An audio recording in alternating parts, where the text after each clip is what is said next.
My name's Edward. I'm 24. I moved away from home. This is what I learned. This is why you should leave your hometown and how to do it. Starting with the why. At least in my situation, the biggest why, I would say, is when you move away, there's two big whys, really. Moving away forces you to grow. And what I mean by that is there's no more safety net. Failure isn't an option. So all of the things that you had no experience with, paying rent, entering a new job market, managing your bills, the things that you aren't certain about. And in my situation, I moved from Louisiana to Colorado. It's like 1,200 miles away. It's a huge jump in economies and expenses. It felt impossible. I didn't know how I was going to do it. But this is a key takeaway, is the how doesn't fucking matter. Don't worry about the how. Worry about why you want to do it. And for me, the why was I want to get out of my situation now.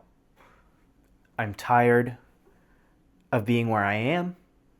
This is usually the thing that motivates people to change the most, is you become so tired and sick and angry with where you are, so you are forced to go somewhere else, geographically or also spiritually. You are forced to grow, to learn. You're putting yourself in a position where failure isn't an option. Therefore, you learn the skills you need to learn and you do the things you need to do. There's no procrastinating. So that's a big why right there. That's the first why. The second why, which I think is even bigger, and this is the thing that I would say was the biggest lesson that I learned. When you move away from an environment, especially one that you're not happy with, when you're in that environment, you blame all of your problems on the environment. My life would be a million times better if I just was in this new place and I was on my own and I could meet all these new people. You move away, all of those things that you thought were the problem are gone. Moving away removes the excuse of blaming your environment for your internal problems. External problems, situations, environments, relationships don't actually control your inner state of mind, your emotional states. That was huge for me because I moved away and I figured I got my own place now. I'm in this new hot city with new people. I'm gonna meet lots of women and I'm gonna just walk around with so much more confidence. Yes, I'm more confident that I'm not living in my friend's parents' house, but at the same time, it didn't make me any better at talking to people. It didn't make me any better at really feeling good about myself.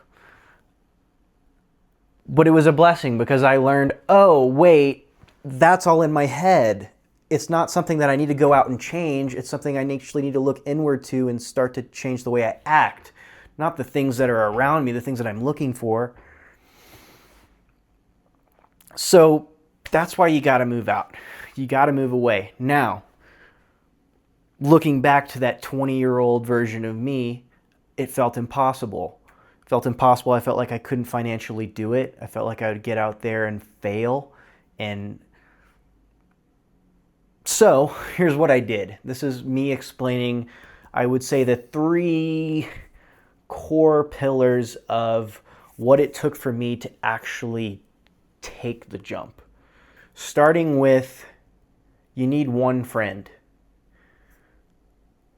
If you're 20 in your early 20s and you're going to move out into a new area, a new market, you're going to have roommates. Unless you're just loaded, and in which case, why are you worried? You're going to have roommates. I would say you need one friend. It's a hell of a lot easier if you have that one friend that can come with you. And that was my situation. I have one ride or die friend. I think if you have one friend, you can take over the fucking world. So one ride or die friend that's going to go out there and is willing to take the risk with you and figure it out. And it's you two versus, versus everything else. If you don't have that, you can still meet plenty of people once you get there. There's plenty of websites where you can meet roommates, Facebook. I see it all the time while as I'm researching places to stay, researching the market. You just get stuck with someone you don't know. So it's a little bit tougher. But again, why is more important than the how. Why are you leaving? Because you're unhappy with this place and you need to grow. So this leads to step number 2, finances. Didn't really need as much as I thought I needed. I saved up $9,000. I couldn't make it to 10K. I was like, kept squeezing it out. I set a timeline. Okay, we're moving here. I saved up as much money as possible. I didn't have a great job. I was teaching music and playing gigs. I could have maximized that even more and been more comfortable, but I got it done with $9,000 and I am not homeless yet. You're going to stay in probably a shitty place. You're going to get there and not know what the fuck is going on, where to stay. You're going to learn a lot. Again, don't worry about the how. Those aren't things that you should be worrying about before you move. Those are things that you figure out along the way. My first year here, I stayed in a crummy apartment. There was a homeless guy sleeping in my washing room. My neighbor was fighting with his wife. They had domestic disputes all the time. It was a 2-bedroom, 1-bath. It felt like a dorm, but a little bit better. And but then we found a better place, and I'm happy with where I'm staying now. And yeah. Number 3 is you'll figure it out. Just take the first step. Take the step of going. You'll figure out the rest. I would say it helps. You can apply for jobs before you move, especially if it's an industry where you have experience. So for me, that was teaching music. I was able to get a job at a franchise that I had worked for in the past. And it was only temporary. Actually, I took this job in Colorado, which is much more expensive than southern Louisiana. The first job I got here was teaching music. It was less money per hour and less hours because it was a smaller school. But now I'm living in a more expensive market where all my expenses are a lot higher. I pivoted. I figured it out. I worked there for 6 months. I ended up getting a job at the Apple Store. And again, would never have happened if I wouldn't have moved. And I learned so much from that job and so much more about myself and what I'd like to do. Number 1, have a friend, have a ride or die, a roommate, someone that you can trust, someone that is willing to go on an adventure with you. Number 2, save up, I would say $6,000, preferably 10. I would say between 8 and 10 grand, you'll figure it out fine, especially if you have the roommate. Number 3, don't worry about the little tiny details. You're going to learn along the way. Trust yourself, have faith in your ability to succeed, and enjoy.